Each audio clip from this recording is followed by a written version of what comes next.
that would gain the most from attending? So we're targeting mostly women in uniform, and that's active duty reserves and National Guard, and women and men in uniform. We're looking for anybody who serves with women, which is pretty much everybody at this point.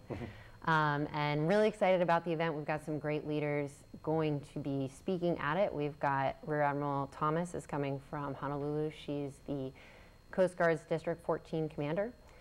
So she's, you know, my boss's boss. And we've got Admiral Bolivar's coming from JRM. She's going to be there.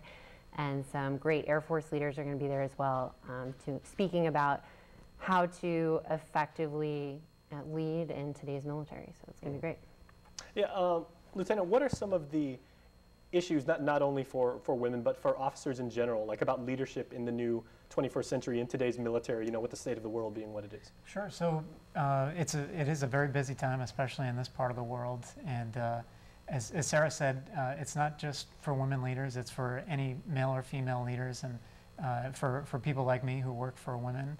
And it's to let them know, to further publicize the challenges that maybe women are specific to women, but that men can learn from too. Well, what are some of the challenges that women face, specifically in the military? Because, you know, we've done interviews before, and they say, especially for women on deployment, you know, they obviously leave like families behind, and there's a very big emotional connection, especially like if there's kids involved and things like that. So it's some very interesting and distinct issues that they deal with.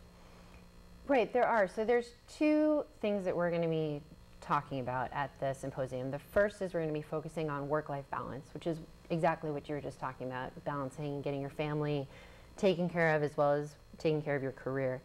And that's one of the things that seems like it gets talked about a lot with women in uniform, but is of course an issue for both genders because you know, there's a lot of dads out there in the military as well, and sometimes, you know, they have similar issues. They have to leave their kids behind for deployment. Sometimes they're single dads, someone else is watching them. And there will be tools discussed at this symposium that'll help them too. And I think that's going to be helpful for both genders. And then the other thing that we're focusing on is the unique characteristics of a woman leader. And so Admiral Thomas is doing the keynote on that, and she's going to be talking about, yes, some of the struggles on how she became an admiral. She's a 2-star, how she got to that level being a woman and some of the challenges she had to overcome. But more importantly, I think, not how she is an admiral despite being a woman, but how she is a woman and a great admiral, and how those things complement each other. You know, women are characteristically more sensitive, I guess, and maybe that's something that makes you a better leader because you can look out for your troops in a, you know, more holistic way. So those are the two things that we're focusing on. Almost in a nurturing and from a nurturing approach while maintaining the mission.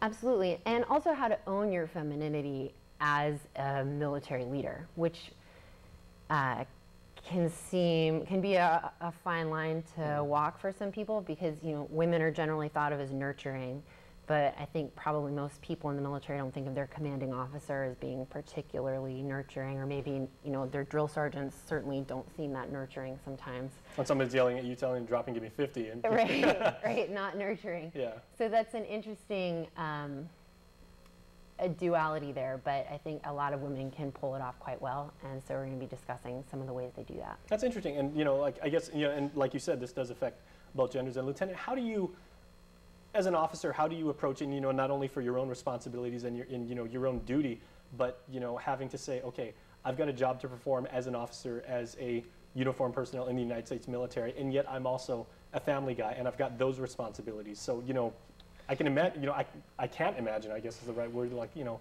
how you guys manage to wear both hats at the same time. It can be difficult, and I have a joke, I think I told it to Sarah, but my wife, when she was having her first child, I offered to hang up the uniform and I'd become the stay-at-home dad. And that's one of the issues we're actually going to talk about at this symposium, is that women are leading, they're here in the military, they're in positions of leadership, and that's not going to change, that's not going to go away.